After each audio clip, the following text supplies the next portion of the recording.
Des cavaliers, une meute de chiens, des aboiements dans la campagne anglaise. Cette scène a tout d'une partie de chasse à courre. À une différence près, en guise de gibier, des joggers.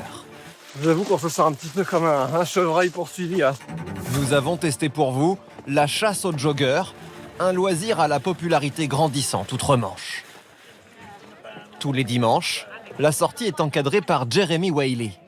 Ce maître d'équipage élève depuis plus de 20 ans des Saint-Hubert, une race de chiens très différente de celle traditionnellement utilisée pour la chasse à courre. Ils ont un bien meilleur odorat, ce sont de super limiers. Comme nous chassons des êtres humains, il faut un odorat très fin. Vous êtes sûr qu'ils ne vont rien me faire? Non, quand ils voient un être humain, ils savent qu'ils vont bientôt s'amuser.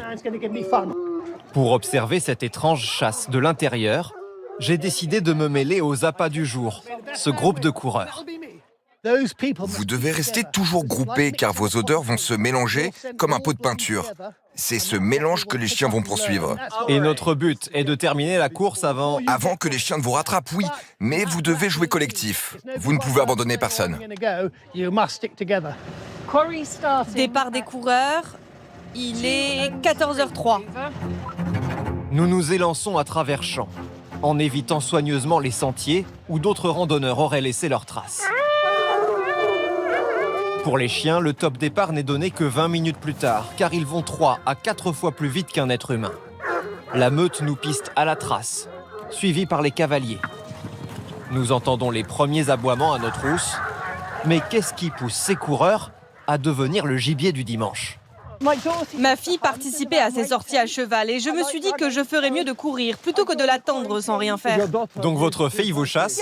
Oui, c'est un peu bizarre, je sais. Pour moi, c'est une tradition. Une façon de se dépenser et le plaisir de faire partie d'une équipe. En Angleterre, la chasse à courre a longtemps traqué le renard. Une pratique jugée cruelle, interdite depuis 20 ans, mais parfois encore exercée clandestinement, comme sur ces images. Alors qu'un durcissement de la loi se profile, la chasse aux joggers attire de plus en plus de cavaliers. La loi a changé, il faut faire avec. Et c'est une façon de s'amuser sans violence. Moi, je ne chassais pas pour tuer des renards, je détestais ça. Ce que j'aime, c'est le dressage des chiens. Je ne peux plus manger le gibier à présent, mais ça me va. Après plusieurs kilomètres, notre groupe de coureurs atteint son objectif. Voilà, on est arrivé.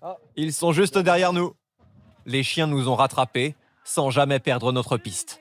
Ça fait quelque chose d'avoir les chiens qui nous aboient aux trousses derrière. Et je vois que j'ai pas trop de risques qu'ils me mangent. Par contre, je vais finir couvert de bave. Chaque dimanche, les adeptes parcourent ainsi une douzaine de kilomètres à travers champs. Une façon de courir après l'adrénaline, sans nuire à la faune sauvage.